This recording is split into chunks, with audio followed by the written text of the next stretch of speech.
Thank you. I'm Manuel Zammit, or Emmanuel Zammit, 1M or double M, or Lely Zammit, which is the shorter name for my name. I am the Digital Literacy Director. Are you moving this? Okay, let's go back. I'm the Digital Literacy, I come from the Digital Literacy Department, or as I am known for the time being, the Director for the e-learning department, for the e-learning. So I don't know why I wouldn't go into an identity crisis for the time being, but let's move on. I want to speak to you about passion and love.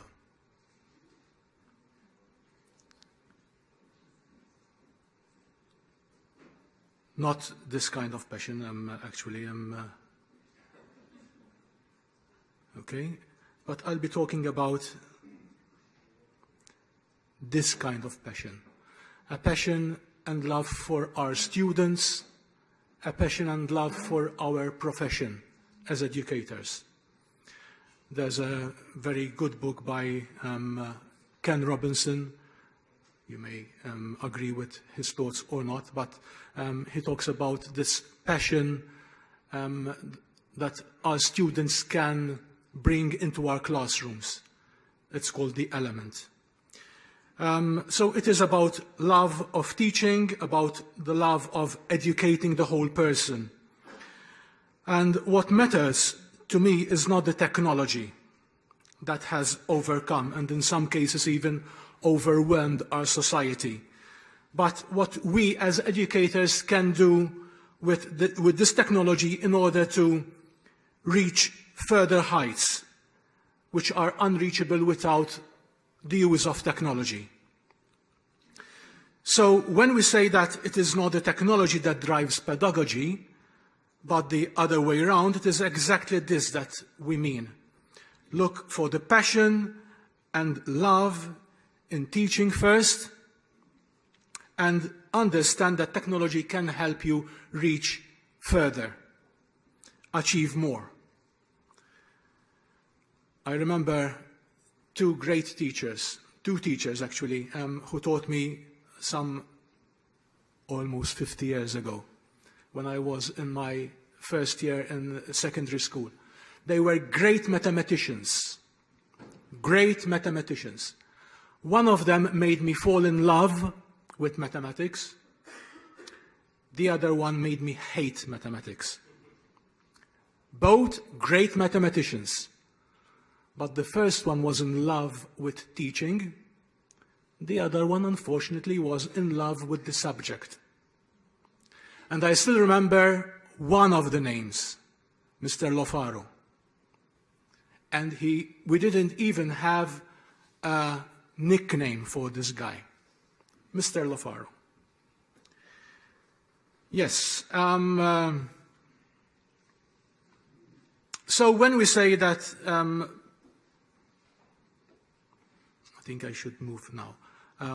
So it's, yes, first we must fall in love with the subject, with teaching, and then move on to the rest. We have been speaking about connected learning. Should I be pointing that way? We have been speaking about connected learning, which in my department's view is not about a particular platform or technology, but an approach to learning, an approach to understanding how learning operates. It is saying that for each learner, there is a kind of experience that is optimal from the learning perspective. And that is the key to what it means to thrive and grow up in a digital and networked age. We are in a critical historical moment, I believe, for an approach to learning that is about social connectivity, about exploration, discovery, inquiry-based learning that is driven by real-world problems tied to young people's interests and identity. We are seeing a tremendous opportunity in today's networked world around social connectivity, the ability to mobilize relationships and communities. This is unprecedented. This is an unprecedented opportunity, connecting learning to real-world engagement, about having porous boundaries between the classroom and the community and the home. This is something that we try to do with our VLE, to link between the home and the classroom, something which unfortunately failed in Malta. These ideas of learning and what makes good learning are not new. These are not new ideas. It is just that we have been handed these tools to suddenly make these forms of progressive, empowered, inquiry-based learning accessible in a much more broad-based ways.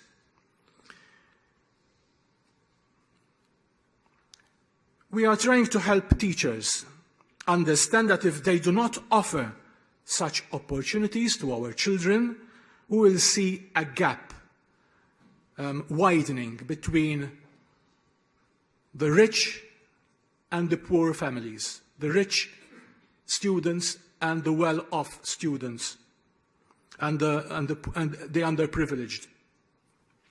Families who are educated and well-off recognize that learning that is focused on interest and enrichment, out-of-school learning, drama, ballet, music, art, and now robotics classes. Those are two examples from our local papers, and you can find them on the internet as well. We are having private lessons for robotics now as well. But anyway, they do make productive use of new technology. That these are the ways that kids are really going to get ahead. This is what the perception is out there. And they are going outside the public infrastructure, outside our public schools, our state schools, in order to access this additional advantage. The tragic thing is that this differentiation, this inequity, is expanding at a period when technology actually allows much broader access. There is nothing from a resourcing point of view that is keeping kids from accessing these opportunities online, especially in Malta. We have interactive whiteboards in each classroom, which are being replaced by interactive flat panels now, a VLE, online digital resources, flow robots, robotic kits, 3D printers, and we just rolled out around 6,000 tablets for all Year 4 students just a few days ago. Although I know of many teachers who have taken up the challenge, I constantly ask myself how many more still need to understand that digital literacy is a student's entitlement. If we are failing in Malta, it is a failure of will rather than resources. And we only have ourselves to blame if we do not take hold of this opportunity. We believe that the most meaningful and resilient forms of learning happen when a learner has a personal interest or passion that they are pursuing in a context of cultural affinity, social support, and shared purpose, which is at the heart of connected learning. This is one of the principles that guides my department, that guides our department for digital literacy in Malta. So, what are we doing?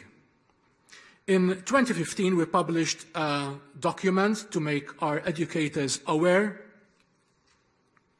of what we mean by digital literacy. Actually, the document specifies that it should be understood as digital literacies. again, an identity crisis perhaps.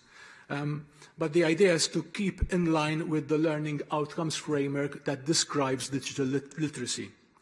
The document gives an overview of different definitions of the digital literacy, which depend on the audience they are intended for and the background of the author who proposed them.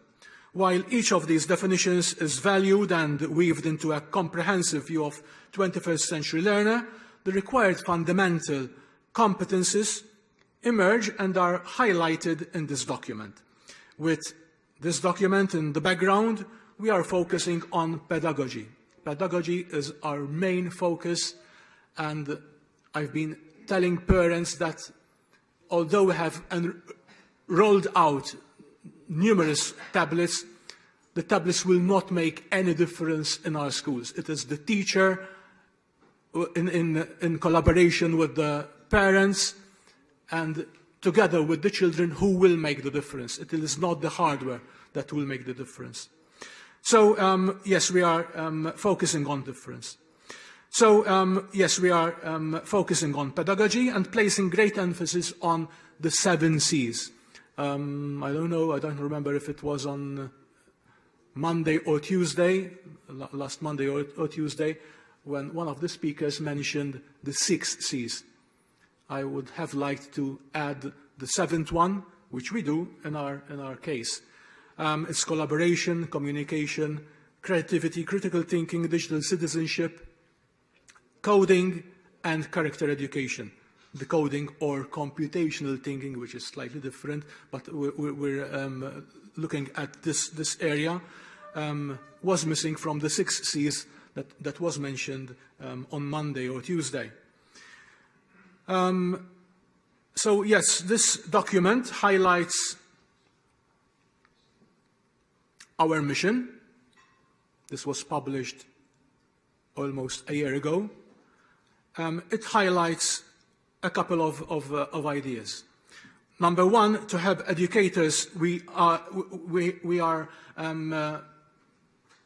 it's part of our mission to make educators shift from the traditional way of teaching to a 21st century learning environment where digital literacy is a learner's entitlement. We are supporting and guiding each teacher to make this shift. It is very important for us, and like someone said this morning, I believe it was, I don't remember her name. It would be a shame if we don't support the teacher, because we will be doing a disservice to the students. So we have committed ourselves to show progressively what this environment looks like and how the 21st century competences can be achieved. So we go from competences to processes. Our ultimate aim is that every educator and their learners become digital citizens. Another principle which has guided the Department for Digital Literacy is open learning. Open learning can be defined, as we heard yesterday and even a few minutes ago from Andrea, as looking at open educational resources, open practice, open leadership, and in some cases even open assessment. But for the department, the biggest thing about open learning is sharing, collaborating with others, communicating with others, sharing what you know with others, collaborating and changing the way you think and learn as a result of your interactions with these people. We see open learning as dealing with what the learners want, when they want it, and where they want it, anytime, anywhere, at a pace that suits their needs. So last year we published another policy document which should guide schools in developing their own policy on positive behavior. I believe this is the first type of policy in Malta where it gives the onus to the schools. Rather than telling them what to do, we are just giving them a framework where they can develop and draft their own policy. The policy is about positive behavior in an online environment, and the policy goes into details on various aspects of online safety, such as the use of email, social media, bring your own device, cyberbullying, data protection, and copyright issues. These two documents, this one and the one before it, will be wrapped up in a national digital strategy, which I hope will be issued in a few months' time, based on the EU's digital competences for organisation framework. So we have the European framework for digital competent educational organisations, and even the DigiCom for teachers, for educators. There is so much more to say, but this brings me to my last area, the one tablet per child project.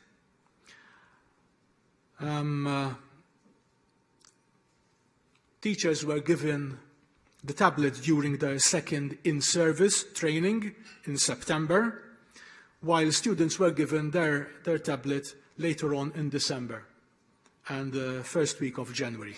So we rolled out round about just a little bit above 6,000 tablets. Teachers were asked to explore what they could do for themselves.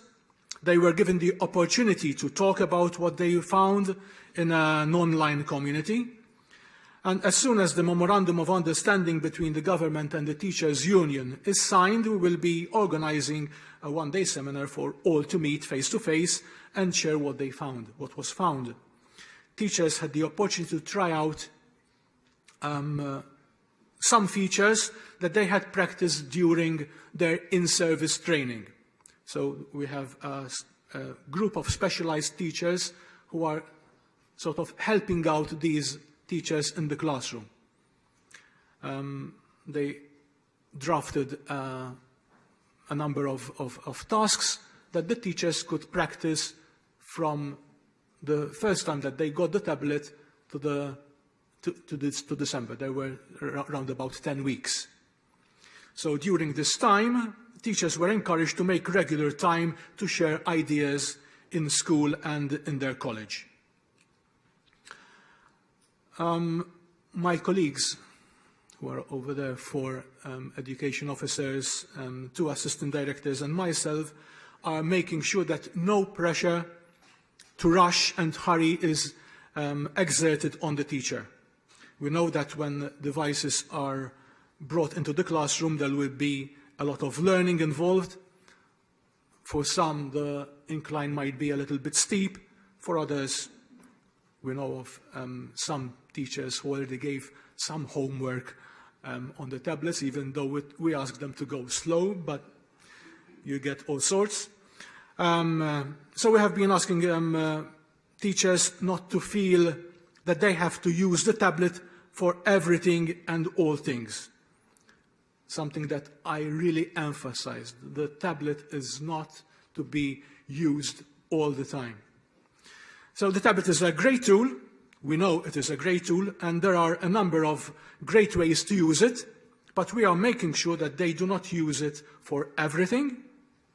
In many cases, paper makes more sense, so we are helping teachers through continuous support to learn how to make meaningful use of the device. We are asking teachers to follow the SAMR model, which is by Rupert Puntatura. This is a model where teachers can self-review where they are and sort of step up their work. And again, we are not saying that redefinition is wrong, okay? Substitution is wrong. Something that I don't really like, which is a term used in our environment, is that we go for technology-enhanced learning. I wouldn't like to see just the enhancement, just the substitution of from paper to tablets. I would like to see that transformative use of tablets.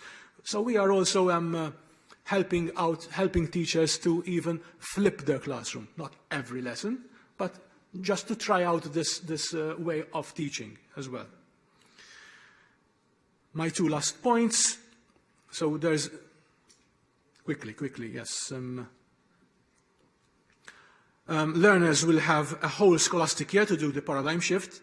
This will be one of the challenges that Year 4 teachers will face, as experienced during the One Tablet per Child pilot project.